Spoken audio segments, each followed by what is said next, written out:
মজাদার পাবদা মাছ ভুনার একটা ইজি রেসিপি নিয়ে চলে এসেছি আপনাদের কাছে।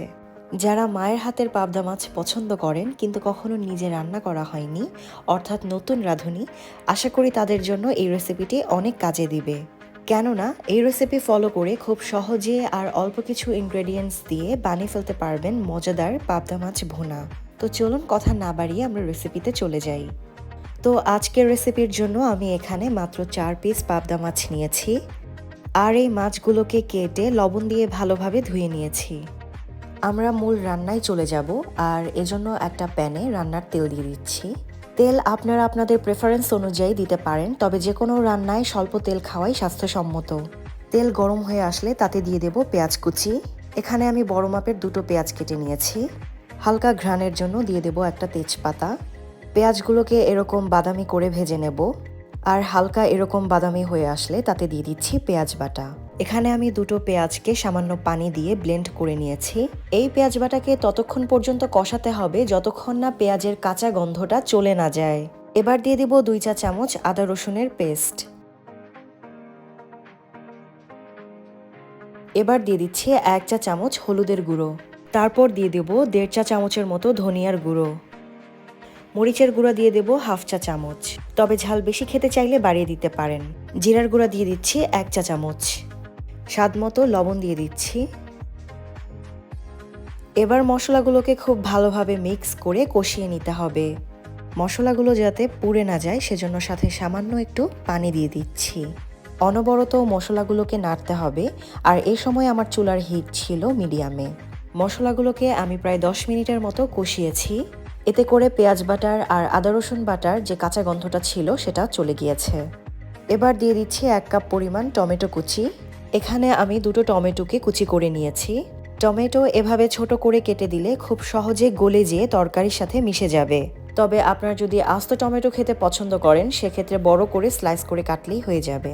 টমেটোগুলোকে খুব ভালোভাবে পেঁয়াজের সাথে মিক্স করে একটা ঢাকনার সাহায্যে ঢেকে দিচ্ছি।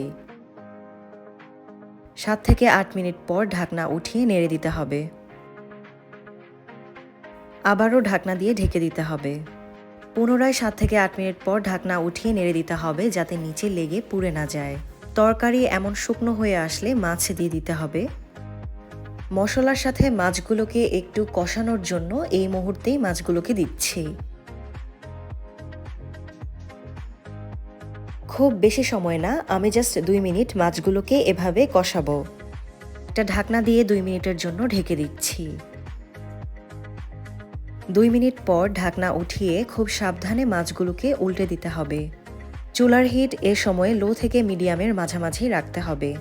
অবশ্যই খেয়াল রাখতে হবে এ সময় চুলার হিট যাতে খুব বেশি না থাকে।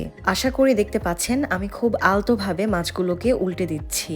পুনরায় 2 মিনিটের জন্য ঢেকে দিতে হবে। 2 মিনিট পর ঢাকনা উঠিয়ে এখানে আমি হালকা গরম পানি অ্যাড করে দেব। পানি এখানে আমি 1.5 কাপ পরিমাণ ব্যবহার করেছি। পানি অবশ্যই ভাসা ভাসা করে দিতে হবে, কেননা মাছটা পুরোটাই এই পানিতে রান্না হবে। এবার চুলার হিট হাইয়ে দিয়ে একটা ঢাকনার সাহায্যে ঢেকে দিতে হবে। 8 থেকে 9 মিনিট পর ঢাকনা উঠিয়ে আমি এখানে 4টা কাঁচা মরিচ দিয়ে দিচ্ছি। আর পাশাপাশি মাঝে একটু নেড়ে দিচ্ছি যাতে নিচে লেগে না যায়। এবং এক এক করে মাছগুলোকে খুব আলতোভাবে এবং সাবধানে উল্টে দিতে হবে। পুনরায় ঢাকনার সাহায্যে ঢেকে দিতে হবে। এভাবে আরও 10 মিনিট জাল দিতে হবে। আর এই যে 10 মিনিট পর আমাদের তরকারি ডান। প্যানের সাইডে হালকা তেল দেখা যাচ্ছে, অর্থাৎ আমাদের তরকারিটা হয়ে গিয়েছে। এই মুহূর্তে চুলার হিট অফ করে দিতে হবে, কেননা এখান থেকে অনেকটাই ঝোল প্যানের হিটে শুকিয়ে যাবে। তো এই যে আমাদের মজাদার পাবদা মাছ ভুনা ডান। যদি আমাদের ভিডিওটি আপনাদের ভালো লেগে থাকে তাহলে অবশ্যই লাইক বাটন প্রেস করবেন, আর নতুন নতুন রেসিপি পেতে সাবস্ক্রাইব করবেন আমাদের চ্যানেলে। ধন্যবাদ সবাইকে।